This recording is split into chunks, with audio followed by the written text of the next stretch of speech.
thing's fighting kind of funny. Oh, it's a white bass, that's why. I thought maybe it was a catfish at first the way it was fighting, but this is really a pretty good sized white bass. Nice healthy one. Come here. Okay. Yeah, pretty healthy, good fighting little fish. Of course, he gets hooked right there in the tongue.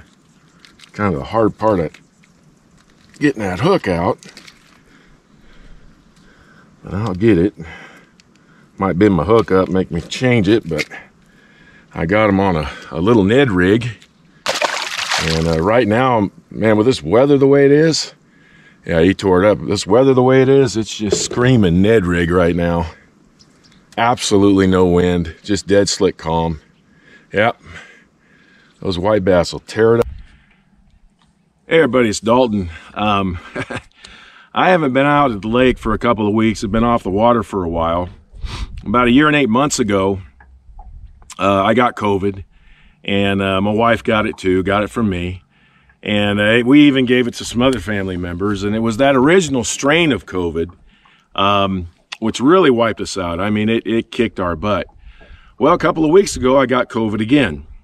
This time, whatever this strain is, a lot more mild than the first one. So pretty much we had flu symptoms. We had to stay out of the public, stay home for a few days and kind of quarantine so we wouldn't spread it around. But I don't know where I got it, but I brought it home, gave it to my wife, gave it to a couple of my grandkids, gave it to my son-in-law and daughter. We all had fevers and coughs and just the typical cold and flu symptoms. But I tell you, the recovery time on this one is so much better because the first time around, it took me 6 or 8 weeks to recover, and I didn't even get back to fishing for a month. So this one here was a lot more mild, and we got through it just fine. I got out here this morning, and not really sure what's going on. I haven't been out here in a couple of weeks. There was no wind at all. I mean, it was just dead slick calm. I got a little breeze right now, and I wanted to stop and talk to you about a Ned Rig because I'm going to go fish some other things, but it was just so calm. I couldn't get them to bite on the things I wanted them to bite on. And so, at that point, I'm going to go ahead and throw a Ned Rig. Now, when I throw a Ned Rig, I am typically always going to throw it on a spinning rod. It's going to be a medium action spinning rod. It's going to be as light of line as I can get away with. Out here, when I'm throwing a Ned Rig, I typically throw 4-pound test or 6-pound test. I will throw 8 if I have to, but I prefer 4 to 6 pound test line, particularly 4-pound test, because the bait just works a little bit better. Now there's a couple of Ned Rig baits that I like to use. I make both of them, and one of them is a flat-sided worm. This is a 4-inch worm. I use it for drop shotting. I use it like a fluke, but I also use it as a Ned Rig because I make this thing to where it floats. So when it hits the bottom, that tail is going to pop up. Again, it's 4 inches, flat side. A flat-sided worm just has a different way of falling. Sometimes it kind of does some weird falls that can get you some extra bites. This works really, really good as a Ned Rig bait. But this morning they were hitting the tail really bad, so I said, okay, I'll just throw my regular Ned Rig. I make this one here. It's just the regular 2 3/4 inch, and this one here. Both these are solid white. I like to use either white silver, silver pearl.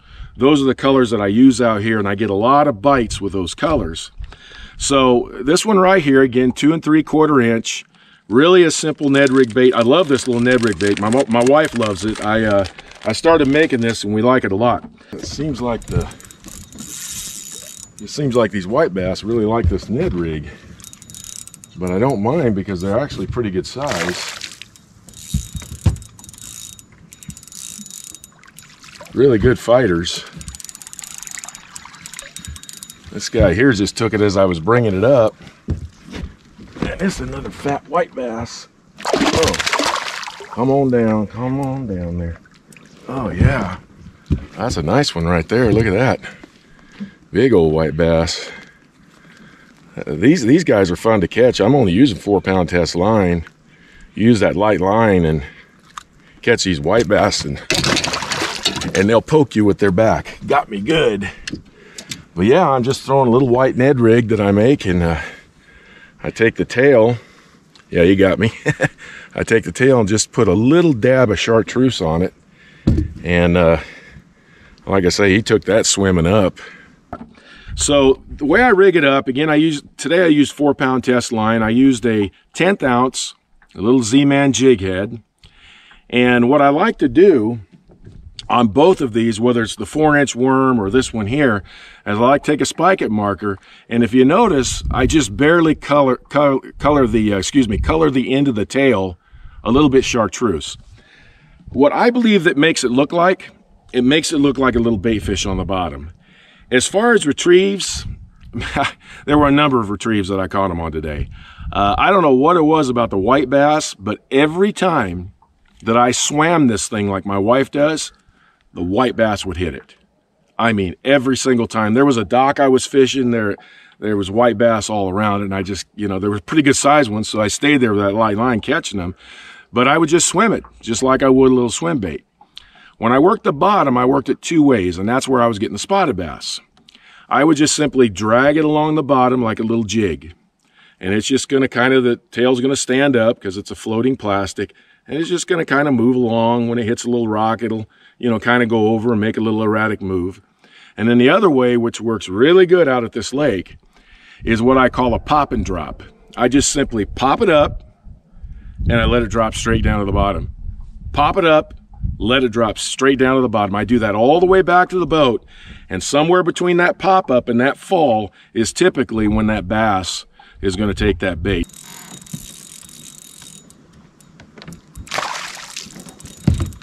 Little spotted bass right here. I was just kind of bouncing it off the bottom and kind of hoping they were down there underneath these white bass. Nice little chunky spotted bass. Oh yeah, there we go. It's kind of like a little bobber on the bottom, I guess. Just bobbing it around. Got me a little chunky white bass. Ned rig fishing is one of the most effective ways to catch fish in circumstances like this, where I just cannot get them to chase some of the things that I want them to chase, like a crankbait, maybe a bigger swim bait. I was throwing a swim jig, and I haven't had any wind since I stepped out here. When you're on one of those days where you just can't get them to bite anything else the way you want to, throw you a little Ned rig, play around with your retrieves. These are great baits year round, but in the summertime, dead slick calm, it's hot, there's not a lot going on, they're spread out all over the place, you just can't seem to figure anything out.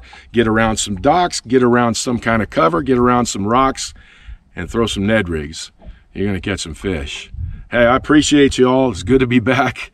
Good to be back on the water. I missed it. And it's good to be well. My family's well.